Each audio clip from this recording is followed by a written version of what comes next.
পিতার শেষ বিদায়ে কান্নায় ভেঙে পড়লেন রাষ্ট্রদূত মুশফিক ফজল আনসারী। কি বললেন তিনি দেশবাসীর উদ্দেশ্যে এবং এলাকাবাসীর উদ্দেশ্যে, বিস্তারিত ভিডিওতে দেখুন।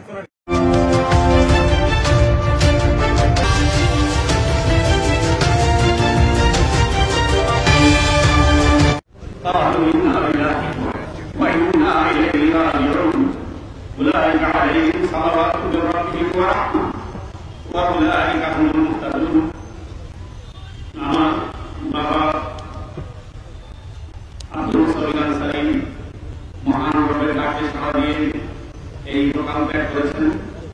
আজকে পবিত্র নামাজে যারা সম্মিলিত হয়েছেন সকলকে আমি পরিবারের পক্ষ থেকে কৃতজ্ঞতা ধন্যবাদ জানাচ্ছি। আমরা এইখানেই আমরা বড় হয়েছি, এই ঈদগার পাশে সকলে আমাদের বাড়ি ছিল, যার কারণে আমরা এই স্থানটিকে জানাজার জন্য বেছে নিয়েছি। এবং আমার বাবা কোন ধরনের লৌকিকতা পছন্দ করতেন না, এই জন্য পাশেই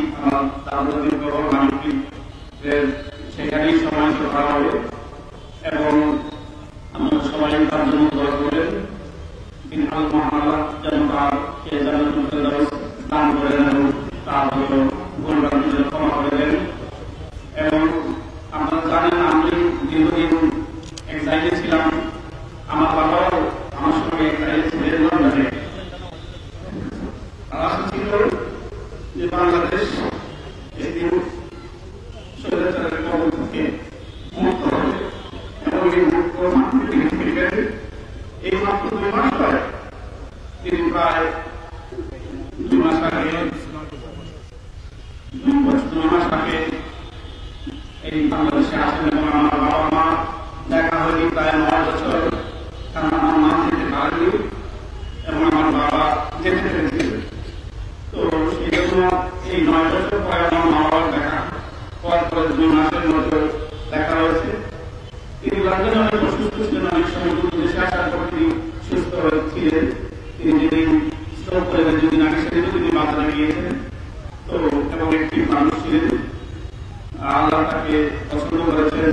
আপনার সকলে তার জন্য দোয়া করবেন এবং আপনারা তার সন্তান হিসেবে আপনার তিনি যদি কোনো দুর্ভাগ্য করে থাকেন আপনারা নিজেদের ক্ষমা করে দেবেন এবং আপনারা তার কাছে যদি কোনো দেনা পাওনা থেকে থাকে, আপনার যদি কোনো দাবি থাকে তাকে মাফ করে দেবেন এবং দেনা পাওনা থাকে আমার সঙ্গে যোগাযোগ করবেন। আমরা সেটি পরিশোধ করার চেষ্টা করব এবং দোয়া করবেন। এবং আমার ছোট ভাই এই আমার বাবার জানাজা নামাজে মুক্তি করবে।